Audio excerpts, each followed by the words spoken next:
میں آپ سب کا بہت مشکور ہوں کہ اس گرمی کے موسم میں آپ یہاں پر آتے ہیں. احتساب کا عمل آپ کے سامنے ہے. یہ تقریباً چوتھا سال ہے. اب تو عدالتوں میں برابر پیش ہو رہے ہیں. آج بھی ایک صاحب نے پیشیاں گری تو 56 پیشیاں انہوں نے بتائی ہیں, لیکن میرا خیال ہے اس سے کچھ زیادہ ہوئی ہیں. اور یہ نیب کی حقیقت اسی سے عیاں ہوتی ہے کہ نہ ان کیسوں میں کچھ ہے اور نہ ہی عدالتیں بھی مجبور ہیں کہ وہ کیا فیصلے کریں, کیا یہاں پر کارروائی ہو. اور اس وجہ سے آج یہ سب عدالتیں آپ دیکھیں, ہزاروں لوگ پریشان ہیں, بہت سے لوگ جیلوں میں ہیں. اس لیے ہماری تو ہمیشہ یہ رائے رہی ہے کہ اس نیب کے ادارے کو ختم کرنا چاہیے. بہرحال جو حکومت کولیشن گورنمنٹ ہے اس نے پہلے بھی ایک قانون پاس کیا ہے. آج ایک مزید قانون پاس ہوگا جس سے نیب کو انسانی حقوق کے مطابق اور انصاف کے تقاضوں کے مطابق کر دیا جائے گا, تاکہ احتساب کا یہ معاملہ بھی رہے اور کوئی تنقید نہ ہو کہ شاید لوگ اپنی جان بچانا چاہتے ہیں. حالانکہ میری آج بھی رائے ہے کہ اس ادارے کو ختم کرنے والا ملک کو چلانا بڑا مشکل ہوگا, کیونکہ جو ادارہ آج خود ملک کا سب سے کرپٹ ترین ادارہ بن چکا ہو, جو انصاف کے بجائے انتقام کی کارروائیوں میں مصروف ہو, جو ملک کے اندر پولیٹیکل انجینئرنگ کرتا ہو, اور یہ سب باتیں ہائی کورٹ اور سپریم کورٹ کے فیصلوں کے اندر موجود ہیں. یہ میں کوئی نئی بات نہیں کر رہا. تو آج ملک کی ضرورت یہ ہے کہ اس ادارے کو ختم کر دیا جائے. اور میں ہمیشہ کہتا ہوں کہ پاکستان مسلم لیگ نون کے کیس بے شک چلتے رہیں, خواجہ صاحب کا بھی معاملہ کاروبار چلتا رہے گا. بہرحال تو آج ہم تو یہی کہتے ہیں کہ اس کو ختم کریں, معاملات کو آگے چلائیں, ملک کو چلائیں. ملک کی بے پناہ مشکلات ہیں, اور آپ کے سامنے ایک شخص 8 مہینے اس کرسی پر بیٹھا رہا بغیر کسی جواز کے. چیئرمین نیب صاحب آج گھر بیٹھے ہیں. کرسی کی لالچ ان کو جانے نہ دیتی تھی. آج ان سے بھی کل انشاءاللہ ضرور سوال ہوں گے کہ آپ یہاں پر کرتے کیا رہے ہیں, آپ کے اثاثے کیا ہیں. میری آج بھی ان سے گزارش ہے کہ ذرا اپنے اثاثے جو ہیں پاکستان کے عوام کے سامنے رکھ دیں, تاکہ کل ان سے کچھ زیادہ ملے تو آپ سے بھی سوال جواب ہو سکے کہ یہ اثاثے بنے کہاں سے ہیں. اگر آپ احتساب کر رہے تھے اور یہاں پر 35 سال کے سوال پوچھ رہے تھے, اور ہم نے جواب دیے, ریکارڈ پر دیے کہ 35 سال میں ہماری آمدن کیا تھی, اخراجات کیا تھے اور اثاثے کیا تھے. تو آج انصاف کا تقاضا ہے کہ چیئرمین نیب جو یہ سوال پوچھا کرتا تھا وہ بھی اپنے اثاثے 35 سال کے اخراجات اور آمدن جو ہے اور اثاثے جو ہیں وہ پاکستان کے عوام کے سامنے رکھے, تاکہ حقیقی طور پر یہاں پر احتساب کا عمل ہو. جناب شاہد صاحب, عوام بڑے پریشان ہیں. وہ ان کو تو ایسے لگتا ہے کہ عمران خان کی حکومت ختم ہوئی, آپ لوگ آئے تو وہ آسمان سے گر کے کھجور میں اٹک گئے ہیں. تو عوام کو کب ریلیف ملے گا؟ اب 1.5-2 مہینے تو آپ لوگ ان کو ہو رہے ہیں. جی, ریلیف 4 سال کی کوتاہیاں, نالائکی اور کرپشن ایک دن میں اس کے اثرات ختم نہیں ہوتے. یہ ہماری بدنصیبی ہے کہ ایسے حکمران رہے جن کو نہ عوام کی پرواہ تھی, نہ ملک کے معاملات کی پرواہ تھی, اور آج سارا ملک بھگت رہا ہے. بہرحال انشاءاللہ استحکام کا جو عمل ہے وہ شروع ہو چکا ہے. آپ مسائل کو حل ہوتا دیکھیں گے, اور بتدریج انشاءاللہ یہ حکومت اپنی ٹرم پوری کرے گی 17 اگست تک, اور اس وقت تک انشاءاللہ آپ ایک فرق محسوس کریں گے. لیکن ملک کے معاملات کو درست کرنے میں وقت چاہیے. جہاں پر حالات پہنچ چکے ہیں, جس نہج پر پہنچ چکے ہیں, آج سب کو مل کر محنت کرنی ہوگی اور ان معاملات کو بہتر کرنا ہوگا. اچھا بھائی صاحب, مسلم لیگ نون کا نعرہ ہے کہ ووٹ کو عزت دو. جی, گزشتہ کئی ماہ سے علی وزیر جو کہ اتحادی بھی ہیں حکومت کے, وہ جیل میں موجود ہیں, اور جب بھی ضمانت لے لیتے ہیں اس کے بعد نئی FIR میں ان کی گرفتاری ہو جاتی ہے.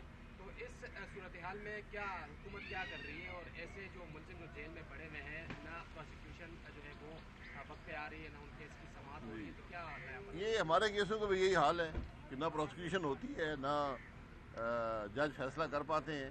بہرحال علی وزیر صاحب پارلیمان کے ممبر ہیں, ہمارے ساتھی ہیں. آپ نے جو ذکر کیا ہے, میں یقیناً मुझे इन तमाम मामलात का इल्म नहीं है। मुझे यही इल्म है कि उनकी बेल नहीं हुई थी।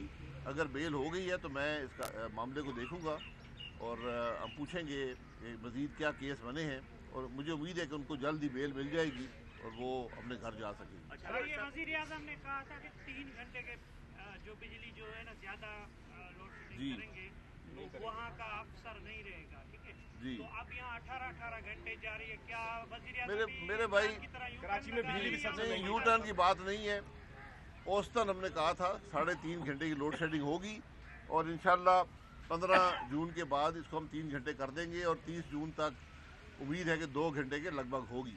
लोड शेडिंग कुछ ना कुछ आपको लेनी पड़ेगी।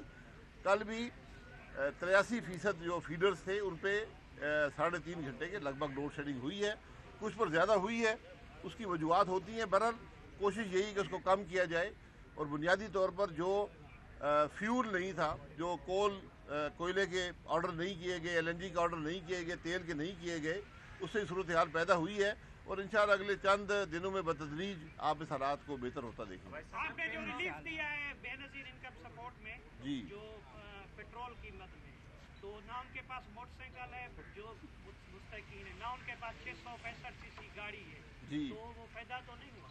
नहीं, फ़ायदा होगा क्योंकि जो भी माशरे का सास तरीन तबका होता है उसी को आप रिलीफ देते हैं। बाकी हम सब जो हैं हमें थोड़ा बहुत अपने खर्चात में कमी करके इसको बर्दाश्त करना होगा, क्योंकि हम जब पेट्रोल पंप पर बिला तफरीक दे रहे थे तो ख्वाजा साहब को भी महीने में 60-70 हज़ार रुपया मिल जाता था, उनको ज़रूरत नहीं थी। जी सही है। एक चीज़ जो मैंने सुनी है खासतौर पर, जैसे आपने कहा कि 15 के बाद 3.5 घंटे लोड शेडिंग होगी, इससे ज़्यादा नहीं होगी, क्या इस फार्मूले से कराची इलेक्ट्रिक मुस्तस्ना होगी या नहीं? एक दूसरी ये जो मैंने सुना है ये इलेक्ट्रिक ऐसी बहती गंगा है जिसमें हर आने वाले हुक्मरान ने इस गंगा से हाथ धोए, तो PMLN ने कितनी दफ़ा हाथ धोए? पता नहीं, गंगा ये नहीं है क्योंकि गंगा तो सबको शराब करती है। यहाँ तो बिजली नहीं मिल रही। आज भी जो एग्रीमेंट है कि इलेक्ट्रिक के साथ उनको 650 मेगावाट देनी थी, तो 1100 मेगावाट इस वक्त पाकिस्तान के बाकी हिस्सों से काट कर यहाँ दिया जा रहा है। वो कमिटमेंट्स पूरी की जा रही हैं। गैस की कमिटमेंट भी जो है वो पूरी की जा रही है। अब चॉइस ये रह गई है मुल्क में कि कराची में या आप इंडस्ट्री को गैस दें या आपके इलेक्ट्रिक को गैस दें, जो सिंध की सस्ती गैस है। उसका फ़ैसला यही है कि मुल्क में कारोबार के लिए, रोज़गार के लिए इंडस्ट्री को गैस दी जाती है कि इलेक्ट्रिक को LNG देते हैं और उसके कुछ महंगाई के असरात जो हैं वो बिजली पर पड़ते हैं यकीनन। तो ये एक बैलेंस है जिसको क्रिएट करना पड़ता है। कैसे खत्म होगा सर ये क्राइसिस, कैसे खत्म होगा कराची? देखिए, क्राइसिस तो है पूरे मुल्क में है कि जब तक इसकी सबसे बड़ी वजह आज है वो जो दुनिया में कोयला, तेल, LNG की प्राइसेस जो बेपनाह बढ़ गई हैं। ये आज हम मुल्क के अंदर 60 रुपये तक यूनिट बिजली बना रहे हैं। सही है, आपको डिस्टर्ब करना जी चेयरमैन नेब का जी फैसला अभी तक नहीं हो सका, जिसके मकबूल बाकर के नाम पर इत्तेफाक हुआ, लेकिन जर्नलों ने और मौजूदा सुप्रीम कोर्ट के जजों ने एतराज़ किया। तो क्या मौजूदा हुकूमत उन जर्नलों के और जजों के दबाव में आके जस्टिस मकबूल बाकर को चेयरमैन नेब नहीं, जर्नलों का दबाव नहीं है। कुछ कवानीन हैं कि कौन से जज लग सकते हैं। इस पर 2 राय हैं। एक राय ये कहती है कि 2 साल तक जो सर्विंग जज होता है वो कोई और पोजीशन नहीं ले सकता। तो ये अब लॉ मिनिस्ट्री क्लियर कर रही है। अगर मकबूल बाकर साहब ना हो सके, जो एक एक्सेप्टेबल नाम है सबको, तो फिर कोई और साहब के नाम पे अपोजिशन लीडर और प्राइम मिनिस्टर साहब में इत्तेफाक किया जाएगा। अच्छा शाहिद साहब, आप वज़ीर आज़म रहे हैं, अगर आप रोज़ जलसों में खड़े होकर कहें कि पाकिस्तान खुदा न खास्ता मेरे मुंह में खाक के 2 टुकड़े या 3 टुकड़े हो जाएगा, फौज तबाह हो जाएगी, आदमी प्रोग्राम खत्म हो जाएगा, तो ये बताइए कौन इस मुल्क में सरमायाकार ये करेगा? बाहर का सरमायाकार तो एक छोड़े, पाकिस्तान का, यहाँ कराची का कोई सरमायाकार 1 रुपया नहीं लगाएगा। ये बात शटअप कॉल क्यों नहीं दी? ये बात बिल्कुल दुरुस्त है। शटअप कॉल किस आदमी को देंगे आप, जो मुल्क का आज से 2 महीने पहले वज़ीर आज़म था, जिसको इस बात का एहसास नहीं है कि मुल्क के हालात की मैंने कहाँ पर पहुँचाए हैं। आज इमरान खान इस बात का जवाब दे, कोई 4 साल करता क्या रहा? उसने कोई मुस्बत काम इस मुल्क के लिए किया है? कोई पॉलिसी दी है? किसी मसले को हल किया है? आज तो मसाइल का कंबार पूरे मुल्क के अंदर मौजूद है और वो आदमी कभी अपनी सियासत बचाने के लिए, अपनी जान बचाने के लिए आज हर किस्म की बात करने को तैयार है। आवाम के लिए कोई खुशखबरी है? आपने LNG आने की कोई इतला दी थी 2-4 दिन के? नहीं, मैंने नहीं दी। इंशाल्लाह हम काम कर रहे हैं, आपको बेहतरी के आसार नजर आएंगे और इंशाल्लाह इस्तेहकाम नजर आएगा मुल्क। सर 10 दिन में पेट्रोल जो है 7 रुपये पेट्रोल फिर बढ़ा रहे हैं के भी जो है मजीद जो इजाफा करने की तैयारियां हैं। पेट्रोल बढ़ने से महंगाई बढ़ेगी, आप आवाम को क्या रिलीफ देने जा रहे हैं? देखिए, कोई इजाफे की तैयारी नहीं है।